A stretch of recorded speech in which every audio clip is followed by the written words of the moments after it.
Oke, sis. Shalom, Bapak Ibu dan sahabat muda yang terkasih Shalom. dalam Kristus. Boleh saya minta sekali Shalom. lagi lambaikan tangannya dong. Setiap Shalom. kita percaya kalau hari ini kita boleh diberikan sukacita, kita boleh diberikan kekuatan dan kesehatan. Malam ini kita mau sama-sama sharing akan firman Tuhan. Struggle. Tetap berjuang gigih di masa-masa sulit atau di dalam menghadapi kesulitan apapun di dalam kehidupan kita. Teman-teman, Bapak Ibu yang terkasih di dalam Kristus, ada seorang komandan perang. Ada seorang komandan perang yang sangat-sangat disegani karena memiliki taktik militer yang sangat-sangat baik. Satu hari, komandan ini dengan prajuritnya berperang untuk merebut sebuah pantai di Britania. Pada saat mereka berangkat dan mereka berangkat dengan perahu dan mereka sudah merapat di pantai, lalu para prajuritnya ini sibuk untuk menyembunyikan semua perahu-perahunya itu. Menyembunyikan perahu-perahu itu karena apa? Karena perahu itu akan dipakai nanti kembali, untuk kembali gitu kan. Tapi apa yang dikatakan oleh komandannya ini? Komandannya ini berkata, diminta untuk semua perahu-perahu itu dibakar. Otomatis prajuritnya bingung dan kaget. Kalau semua perahu itu dibakar, mereka bingung pulangnya gimana. Di dalam keadaan dan kondisi seperti itu, akhirnya prajurit ini mempunyai satu pemikiran, dia harus berjuang. Dia harus berjuang mati-matian, dia harus gigih berjuang untuk merebut pantai itu. Jadi dia benar-benar menggunakan seluruh keberadaannya sampai titik darah penghabisan untuk merebut pantai tersebut. Karena apa? Kalau nggak meraih itu kemenangan untuk merebut pantai, mereka bingung. Larinya gimana gitu kan. Jadi kondisi itu membuat dia untuk berjuang terus dan akhirnya memperoleh kemenangan. Saya menyampaikan ilustrasi ini berbicara kepada setiap kita di dalam keadaan, di dalam kondisi, titik terendah, kesulitan apapun yang kita hadapi, kita diajak untuk tetap berjuang. Berjuang yang bukan hanya asal-asalan, tapi gigih untuk berjuang.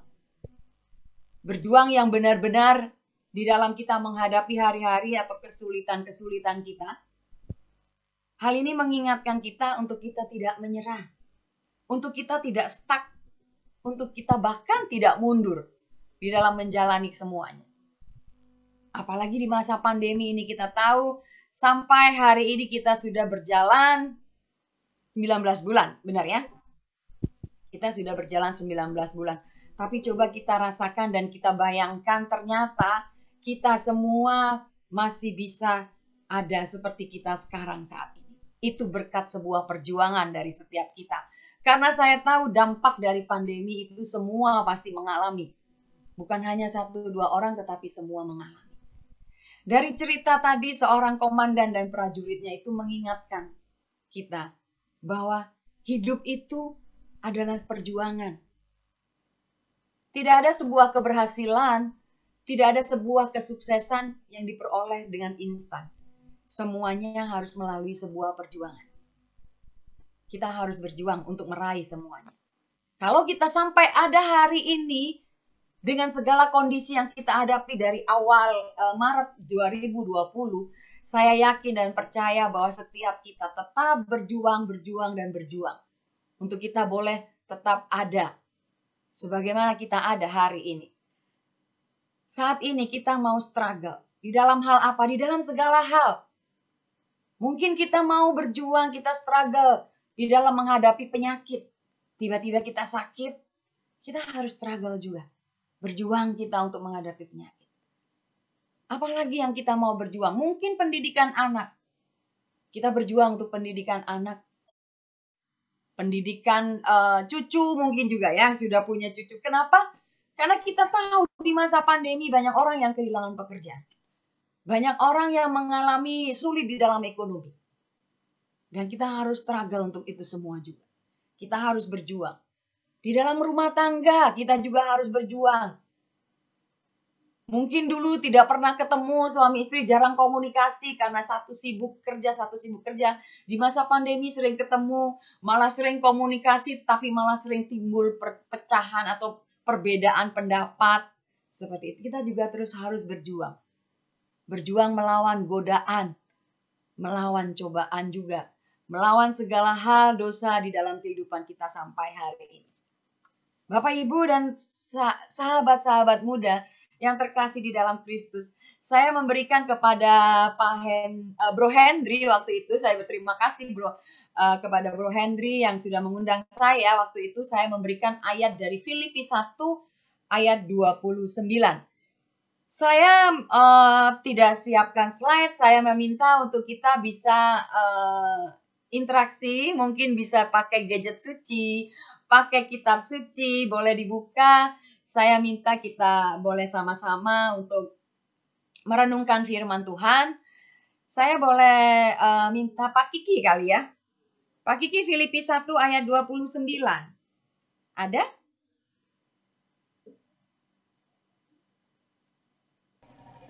Filipi 1 ayat 29.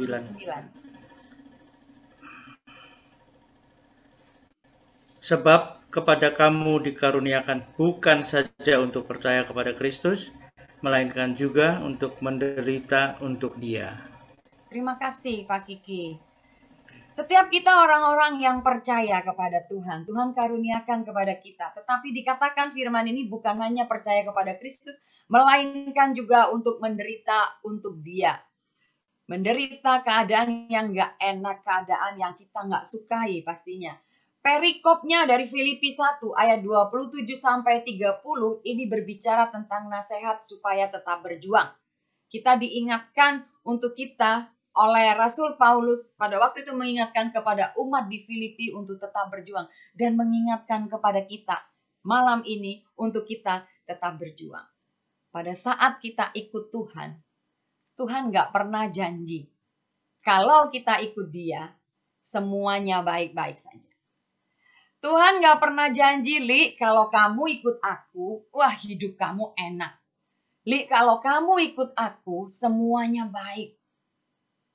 Dia gak pernah janji, kalau Bro Willy ikut Tuhan, tenang semuanya, baik-baik saja. Semuanya lancar-lancar dan mulus-mulus saja. Tuhan gak pernah janji. Tetapi satu hal yang kita tahu dari Matius 16, ayat 24 katakan, seseorang yang mengikuti Dia harus sangkal diri, pikul salib, ikut Dia setiap minggu. Benar ya, setiap minggu. Sangkal diri, pikul salib, setiap minggu. Ikut Dia. Salah ya? Ada nggak? Benar atau salah nih? Boleh dong dibuka mic-nya. Salah. Gimana Jena? Tiap hari. Setiap hari. Salah, Bu. Setiap hari. Setiap waktu, setiap hari. Bukan setiap minggu ya. Kalau setiap minggu kan enak ya, ada masanya off gitu ya. Bahwa Senin, Selasa, Rabu gitu kan. Off gitu. Tapi ini dikatakan bahwa kita harus sangkal diri, pikul salib setiap hari, setiap waktu. Jadi dikatakan bahwa ada penyangkalan diri dan ada salib yang dipikul di dalam kehidupan kita. Jadi Rasul Paulus mengingatkan kepada setiap kita di dalam Filipi ini bahwa ikut Tuhan tuh gak semua jalannya mulus. Ikut Tuhan tuh gak semuanya lancar-lancar saja. Tapi Rasul Paulus juga mengatakan kepada kita, Tuhan Yesus akan memberikan kepada kita untuk kita bisa melewati semuanya. Filipi 4 ayat 13. Boleh tolong dibacakan? Ini ada. Boleh Desi? Filipi 4 ayat 13. Oh, Desi sedang video. Ini ya, ada. Sebentar, oh ya, silakan Des. Filipi 4 ayat 13. Ini ayat-ayat yang cukup terkenal. Iya. Segala perkara dapat kutanggung di dalam Dia yang memberi kekuatan kepadaku. Terima kasih. Segala perkara dapat kutanggung di dalam Dia. Di dalam Dia yang memberikan kekuatan kepadaku. Makanya dikatakan oleh Rasul Paulus bahwa Memang tidak pernah mulus semua jalan pada saat di dalam kita mengikuti Yesus, tetapi Tuhan Yesus memberikan kekuatan kepada kita untuk kita mampu melewati semuanya. Masa-masa sulit, keadaan apapun, menghadapi godaan apapun. Kita melihat di dalam kitab suci. Kita melihat di dalam kitab suci. Ayub, ya kan? Bagaimana semua sudah tahu ceritanya Ayub di dalam badai hidupnya yang dia hadapi, hampir-hampir dia tidak kuat untuk berjuang. Dia nggak bisa lagi untuk berjuang menghadapi hari-harinya, tidak bisa melewati apa yang dia alami. Udah kehilangan anak, kehilangan harta, masih sakit lagi kan, seperti jatuh ketiban tangga. Tetapi kita bisa melihat juga pada waktu Ayub merasa tidak bisa melewati itu semua pada saat dia mengalami ada di titik terendah. Ayub 6 ayat 11. Boleh dibacakan di sini. Di sini ada Ibu Endang. Boleh Ibu Endang dibacakan? Ayub 6 ayat 11. Ayub 6 ayat 11. Ada? Ayub di paling bawah, kiri bawah.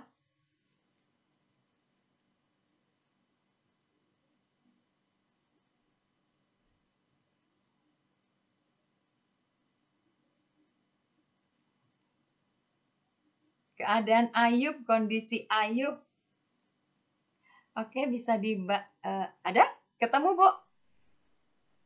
Silakan dibuka mic-nya, Bu Endang.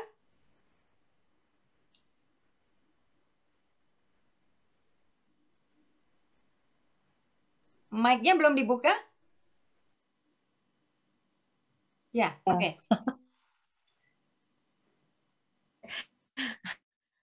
Ya. Apakah kekuatanku sehingga aku sanggup bertahan? Dan apakah masa depanku sehingga aku harus bersabar? 12, Bu. Lanjut, Bu. 6 ayat 11 sampai? Yang 12, Ibu lanjut lagi. Apakah kekuatanku seperti kekuatan batu? Apakah tubuh ya? Apakah kekuatanku seperti kekuatan batu? Apakah tubuhku dari tembaga? Iya. Ayat 13 terakhir, Bu. Betul, Bu. Sudah, Bu. Betul nggak, Bu? Oke. Terima kasih. Bukankah tidak ada lagi pertolongan bagiku dan keselamatan jauh daripada. Terima kasih, Bu Endang. Itulah perkataan Ayub di dalam pada saat Ayub mengalami titik terendah. Sampai dia berkata, kekuatanku nggak ada. Ya kan? Kekuatanku, apakah kekuatanku sehingga aku sanggup bertahan? Dia merasa nggak ada lagi kekuatan. Terus dikatakan masa depan dia juga pasti udah nggak ada. Jadi udah ada di titik terendah apa yang Ayub katakan. Tetapi di Ayub 42 ayat 2, pada saat Ayub berjuang dengan gigih, melewati semuanya bersama Tuhan. Ayub 42 ayat 2 katakan, aku tahu bahwa engkau sanggup melakukan segala sesuatu dan tidak ada rencanamu yang gagal. Jadi Ayub katakan, aku tahu. Waktu Ayub bilang dia tidak sanggup untuk bertahan, tetapi begitu dia bisa melewati semua, akhirnya dia berkata, aku tahu bahwa engkau sanggup untuk melakukan segala sesuatu dan tidak ada rencanamu yang gagal. Bahkan dikatakan di ayat 5, hanya dari kata orang saja aku mendengar tentang engkau, tetapi sekarang mataku sendiri memandang engkau. Bapak, Ibu, dan teman-teman yang terkasih di dalam Kristus, kita melihat bagaimana seorang Ayub berjuang, bagaimana dia struggle di dalam menghadapi masa-masa sulit. Padahal mungkin dia berpikir dia pasti mati gitu kan. Dengan keadaan yang seperti itu, sakit yang tidak sembuh-sembuh. Kita melihat bagaimana Ayub. Kita melihat juga bagaimana Rasul Paulus mewartakan Kristus. Bagaimana penderitaan yang dia alami, bagaimana pergumulan yang dia alami. Tetapi dikatakan oleh Rasul Paulus, kita akan buka 2 Timotius 2. 2 Timotius 2 ya. Boleh Jena dibacakan 2 Timotius 2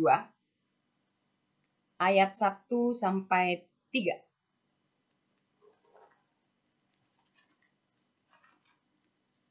2 Timotius 2.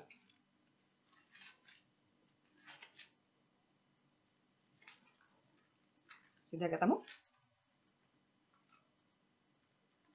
Setelah Tesalonika? Oke. Ayat 1 sampai Ayat 1 sampai ayat 4. Oke. Sebab itu, hai anakku, jadilah kuat oleh kasih karunia dalam Kristus Yesus. Apa yang telah engkau dengar daripadaku di depan banyak saksi, percayakanlah itu kepada orang-orang yang dapat dipercaya, yang juga cakap mengajar orang lain. Ikutlah menderita sebagai seorang prajurit yang baik dari Kristus Yesus. Seorang prajurit yang sedang berjuang tidak memusingkan dirinya dengan soal-soal penghidupannya, supaya dengan demikian ia berkenan kepada komandannya. Demikianlah sabda Tuhan. Ya, sama-sama. Syukur kepada Allah. Terima kasih Jena. Jadi Bapak Ibu dan teman-teman yang terkasih, kita tahu bahwa Rasul Paulus mengajak kita untuk kita juga belajar berjuang. Karena apa? Perikopnya berjudul panggilan untuk ikut menderita. Pada saat kita menderita, kita diajak untuk tetap berjuang. Rasul Paulus berkata kepada Timotius, dari siapa belajarnya? Dari seorang prajurit yang baik dari Kristus Yesus. Berjuang, struggle dari seorang prajurit. Kita tahu seorang prajurit dikatakan di sini tidak pernah memusingkan dirinya sendiri saat sendiri soal kehidupannya. Kita tahu seorang prajurit bagaimana pada saat mereka berperang. Bagaimana mereka harus berjuang mati-matian dengan sampai titik darah penghabisan untuk meraih sebuah kemenangan. Tujuan seorang prajurit berperang itu adalah kemenangan. Menang untuk meraih apa yang dia mau, apa yang diharapkan, kemerdekaan seperti itu. Jadi seorang prajurit yang berjuang mati-matian untuk memperoleh apa yang menjadi tujuannya, dia tidak pernah memusingkan dengan kehidupannya sendiri. Dia nggak pernah mikir seorang prajurit, nanti tidurnya di mana ya saat berjuang. Dia nggak pernah memikirkan nanti makannya apa ya untuk dia. Dan kita diajak untuk berjuang seperti seorang prajurit tidak memikirkan hal-hal di dalam kebutuhannya, di dalam kehidupannya seorang prajurit. Jadi prajurit berjuang hanya fokus kepada apa yang menjadi tujuannya. Fokus kepada tugasnya. Berperang untuk meraih kemenangan. Berjuang untuk dia menang. Seorang prajurit. Supaya apa? Supaya prajurit itu berkenan. Dikatakan di ayat itu berkenan kepada komandannya. Dengan mentaati apa yang komandannya perintahkan. Dengan melakukan tugas dengan sebaik-baiknya. Jadi fokusnya tidak pernah bergeser. Saat kita ada di dalam kondisi sulit, saat kita ada di dalam penderitaan, kita harus berjuang. Kalau seperti seorang prajurit, dia tidak pernah memikir kehidupannya. Soal kehidupannya, dia nggak mikirin dia harus makan apa, tidur di mana kan. Kita bayangkan dia udah di medan perang. Demikian juga dengan kita. Pada saat kita ada di dalam sebuah perjuangan, untuk kita struggle menghadapi sebuah masalah atau penderitaan, kita harus tahu dan kenal siapa kita. Kita harus tahu siapa diri kita. Kalau prajurit tidak pernah memusingkan soal kehidupannya, kita pun demikian. Karena apa? Kalau kita tahu siapa kita tidak akan pusing dengan yang lain-lainnya. Siapa kita? Kita adalah anak Allah. Dikatakan di dalam firman bahwa kita itu adalah anak Allah.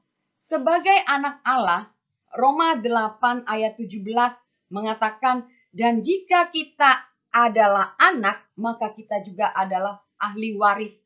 Maksudnya orang-orang yang berhak menerima janji-janji Allah.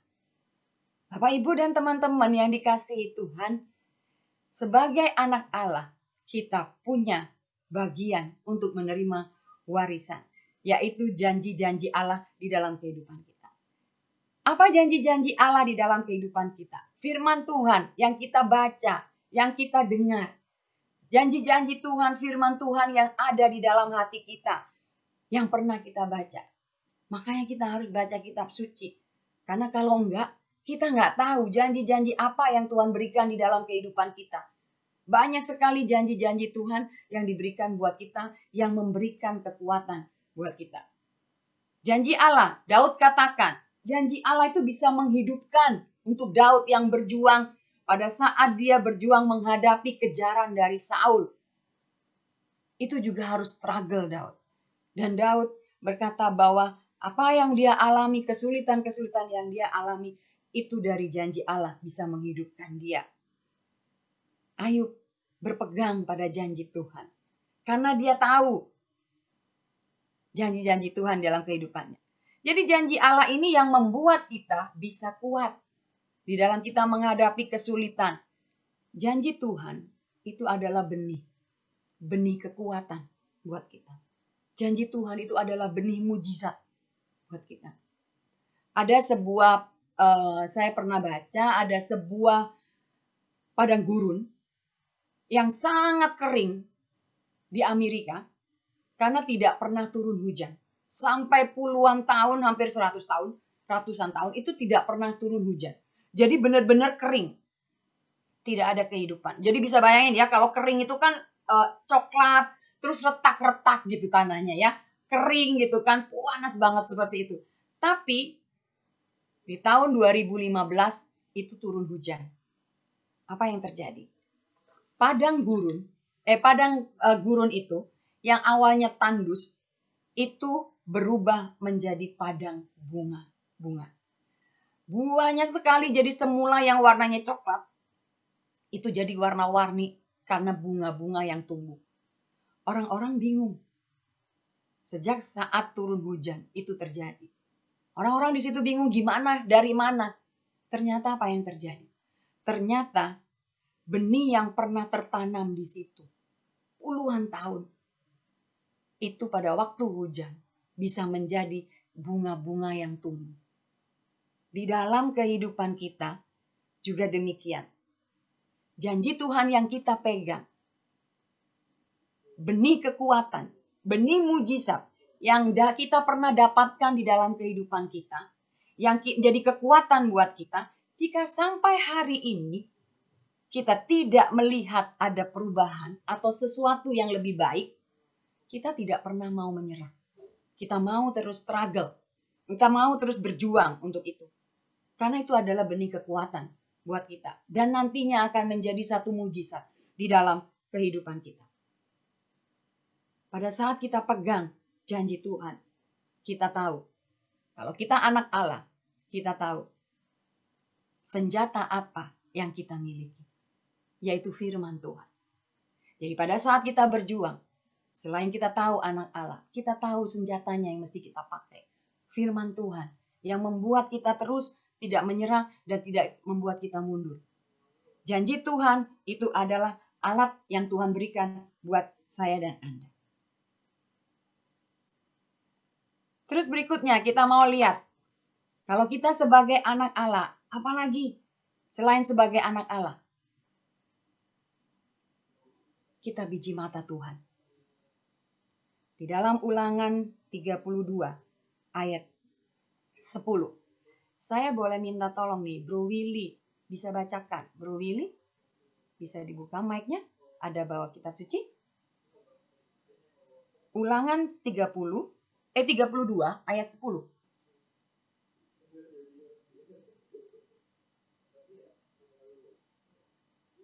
Oke, silakan. Dibuka mic-nya. Ulangan 32 ayat berapa, Ibu? 10. Ayat 10. Didapatinya dia di suatu negeri, di padang gurun, di tengah-tengah ketandusan dan auman padang belantara. Dikelilinginya dia dan diawasinya. Dijaganya sebagai biji matanya. Terima kasih, Bro. Dikatakan bahwa didapatinya di negeri padang gurun ketandusan padang dan auman padang belantara dikelilinginya dan diawasinya dan dijaganya seperti biji matanya. Bisa bayangkan nggak? Tuhan itu mengelilingi kita, Tuhan itu mengawasi kita, dan Tuhan itu menjaga kita seperti biji matanya. Kalau biji mata kita itu mau kelilipan aja gitu ya, kita udah langsung cepat-cepat begini. Atau ada orang yang mau nyolok gitu, kita udah cepat-cepat begini. Bisa bayangkan itu kita adalah biji mata Tuhan. Tuhan menjaga kita seperti biji matanya. Berarti kita dilindungi, kita dipelihara. Karena itu di masa-masa sulit kita harus tetap berjuang. Kita harus tetap struggle karena kita itu adalah biji mata Tuhan. Dia pasti akan lindungi dan dia pasti akan pelihara kita. Ada satu lagu yang sangat-sangat menguatkan saya. Ku kan berdiri di tengah badai dengan kekuatan yang kau berikan. Sampai kapanpun ku kan bertahan. Karena Yesus selalu menopang hidupku. Di dalam keadaan sulit, kita sebagai biji mata Tuhan, kita akan dipelihara, kita akan dijaga oleh Dia. Awal pandemi, saya ingat tahun lalu saya juga hadir bersama-sama di Zoom ini. Di PD Monica ini saya berbicara tentang ada penyertaan Tuhan. Pada waktu Tuhan memberikan kepada saya janjinya. Dari Yosua 1 ayat 5. Demikian aku menyertai Musa. Aku akan menyertai engkau. Aku tidak akan meninggalkan engkau. Aku tidak akan membiarkan engkau. Firman itu saya pegang. Firman itu saya pegang, saya tempel. Waktu itu saya tempel di tembok. Dan pada awal pandemi memasuki sekitar bulan Juli kali ya. Bulan Juli itu mulai PPKM, saya lupa bulan apa, pokoknya PPKM akhirnya suami saya kehilangan proyek sama sekali. Tidak punya proyek sama sekali. Karena PPKM semua diberhentikan. Apa yang terjadi? Saya tidak punya income sama sekali. Tapi sekolah anak harus tetap jalan. Biaya harus tetap bayar. Kehidupan terus harus jalan. Itu berjalan sampai sekitar 6-7 bulan. Sampai ada di satu titik, saya merasa saya ada di titik terendah pada waktu itu. Karena apa? Saya berpikir masa pandemi mana mungkin bisa ada jalan keluar. Di masa pandemi mana mungkin ada proyek yang bisa Tuhan berikan, yang bisa diberikan orang gitu kan. Masa pandemi seperti ini orang dipecat aja banyak, di PHK aja banyak. Jadi kalau kehilangan proyek itu udah bagian dari dampak pandemi. Pada saat saya berjuang dengan suami saya berpikir memang Tuhan udah tinggalkan saya. Tuhan benar-benar nggak ada atau apa, itu benar-benar di titik terendah pada waktu itu. Tapi saya ingat ayat ini. Pada waktu itu tidak ada sesuatu terjadi waktu saya pegang firman itu. Berjalan waktu, saya tetap berdoa bersama suami saya. Pagi dan malam kami bergandeng tangan, kami berseru kepada Tuhan, berlutut di hadapan Tuhan, dan benar-benar menyerahkan hidup kami kepada Tuhan sepenuhnya, karena kami nggak tahu mesti ngapa-ngapain lagi di masa pandemi. Nggak mungkin dong kita melanggar pemerintah gitu kan untuk mengerjakan proyek. Tetapi itu yang terjadi. Dan ternyata pada saat di dalam kondisi yang kayaknya udah di titik paling bawah, ternyata nggak tahu gimana caranya. Saya hanya tahu Tuhan tidak akan membiarkan saya, Tuhan tidak akan meninggalkan saya. Tiba-tiba Tuhan membukakan jalan. Tiba-tiba ada orang yang jauh lama tidak pernah konteks, tiba-tiba memberikan, menawarkan proyek yang tidak pernah terpikir sebelumnya di masa pandemi. Itu yang terjadi di masa pandemi. Tuhan punya 1001 macam cara pada saat kita struggle, pada saat kita berjuang, tetap berjuang di masa sulit. Tuhan itu selalu memberikan jalan ternyata. Dan Tuhan benar, benih kekuatan yang saya pegang menjadi sebuah benih mujizat di dalam kehidupan kami. Pada waktu itu awalnya tidak terjadi sesuatu, tetapi beberapa bulan setelah itu Tuhan bukakan. Dan sampai hari ini Saya melihat amazing Tuhan bekerja di dalam kehidupan kami. Saya melihat begitu banyak perbuatan Tuhan di dalam kehidupan kami. Bukan karena hebat saya dan suami saya, tapi karena saya tahu pada saat kita tetap struggle di dalam Tuhan, Dia yang menjanjikan kekuatan dan kita bisa melewati. Itu yang terjadi. Jadi kita itu anak Allah, kita itu biji matanya. Tidak mungkin kita ditinggalkan oleh Tuhan.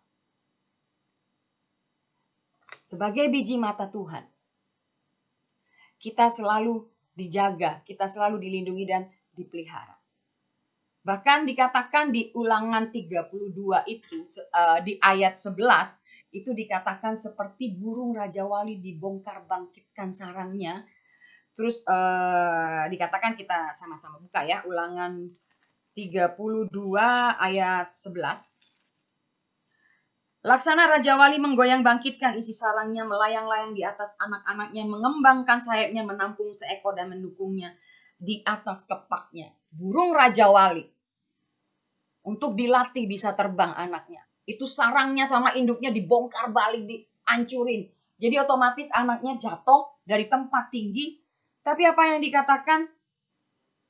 Induknya akan mengembangkan sayapnya. Raja Wali, induknya akan mengembangkan sayapnya. Dan dia akan mengangkat anaknya tidak sampai tergeletak. Itulah Tuhan di dalam kehidupan kita. Tidak pernah dibiarkan kita sampai tergeletak. Kita bisa jatuh? Bisa. Karena Tuhan tidak pernah janji, Li, kamu selama ikut aku gak akan jatuh. Tuhan gak janji seperti itu. Tapi Tuhan berjanji, waktu kita jatuh, kita tidak akan dibiarkan sampai tergeletak. Karena apa? Tangannya yang menopang kita. Firman Tuhan katakan seperti itu.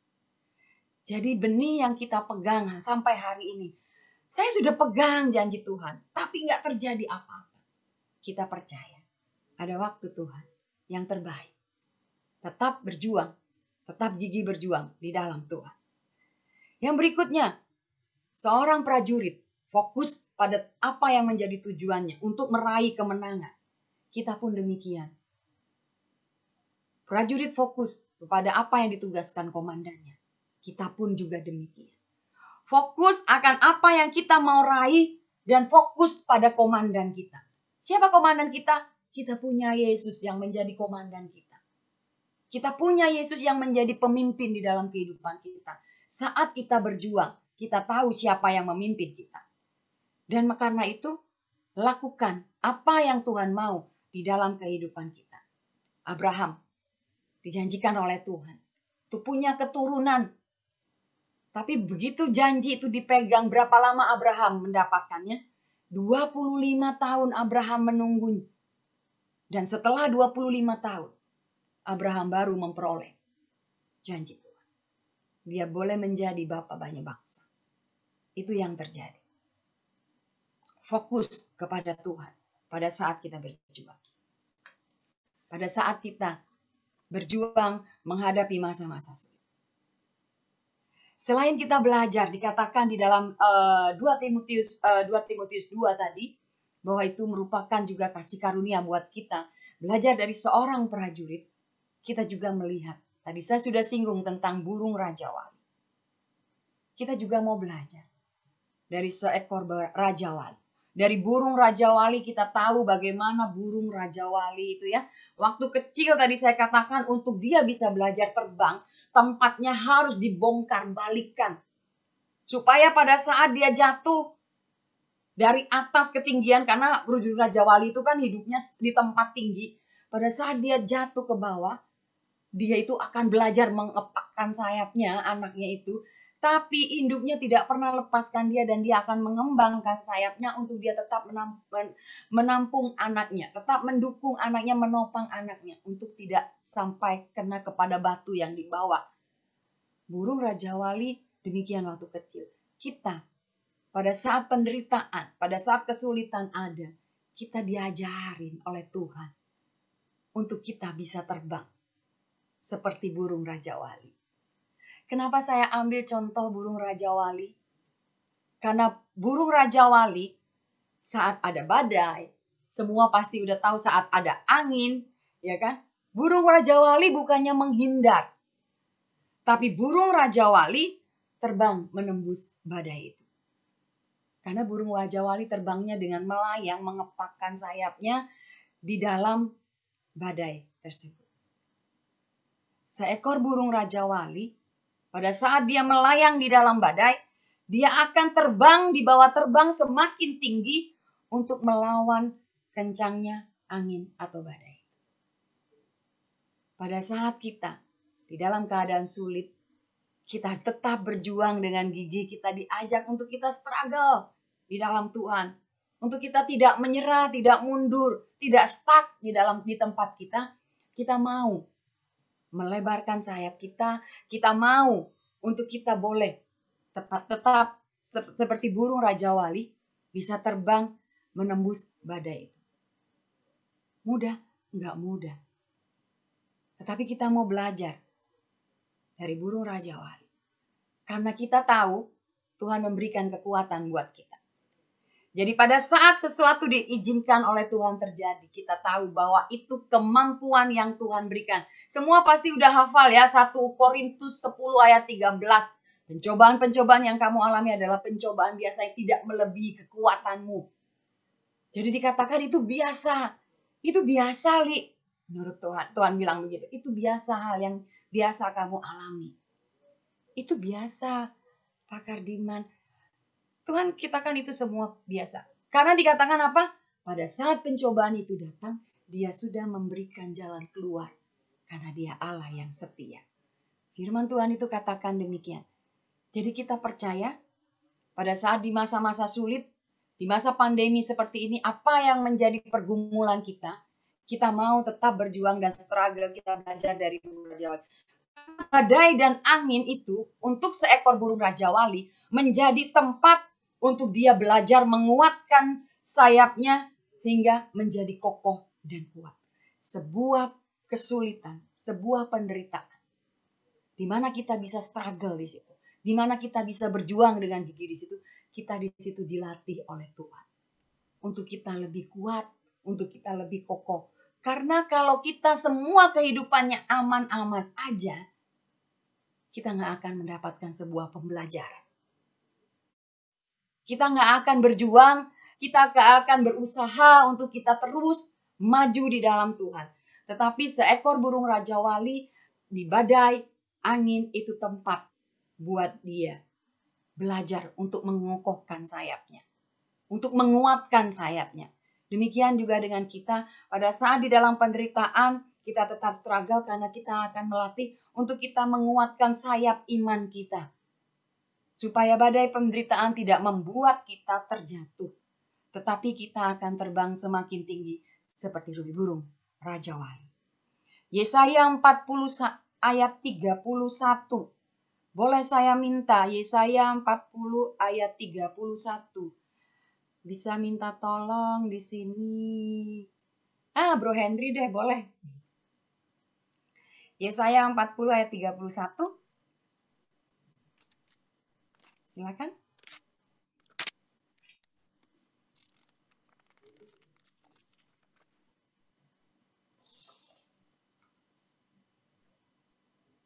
Tetapi orang-orang yang menanti-nantikan Tuhan mendapat kekuatan baru.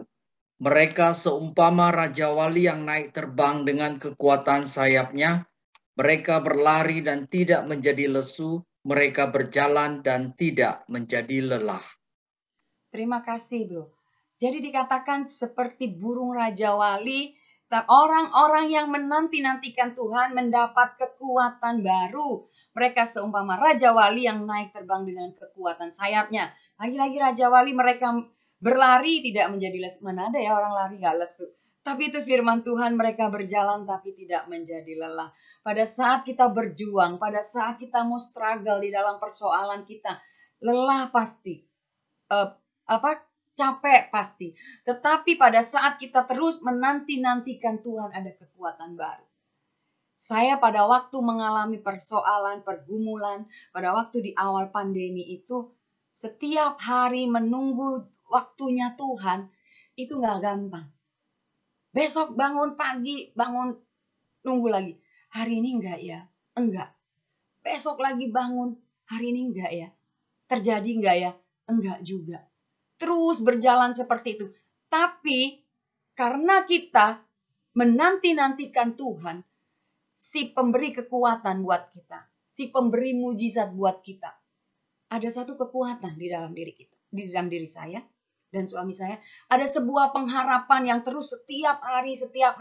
Hari ini berharap, belum terjadi. Besok berharap, belum terjadi. Besok lagi berharap.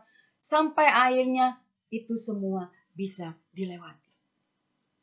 Menanti-nantikan Tuhan, kita tidak pernah tahu waktunya. Tetapi kita mau terus belajar. Untuk kita struggle. Untuk kita tetap berjuang. Karena orang yang menantikan Tuhan mendapat kekuatan baru. Jadi dengan kekuatan yang kita miliki besok. Jadi lebih semangat lagi. Besok. Jadi ada satu kekuatan yang Tuhan berikan buat kita. Jadi pada saat kita mengalami permasalahan-persoalan yang kita alami, kita mau tetap berjuang. Kita tetap mau struggle. Di masa pandemi seperti ini sekali lagi. Apa yang menjadi pergumulan kita? Sakit penyakit kah? Ekonomi kah? Atau kehidupan di dalam rumah tangga? Di dalam dosa, di dalam godaan? Nggak sanggup, tidak kuat menghadapi godaan atau tantangan atau cobaan. Tetapi kita mau terus tidak mundur di dalam Tuhan. Tidak menyerah di dalam Tuhan. Karena pada saat kita struggle, kita dilatih iman kita untuk semakin bertumbuh. Kita dilatih di dalam kehidupan kita untuk semakin melekat kepada Tuhan. Kita dilatih untuk kita punya kesabaran untuk menantikan waktunya Tuhan. Saya tutup dengan Efesus 6 ayat 10. Boleh Bro Rusli bacakan Efesus 6 ayat 10.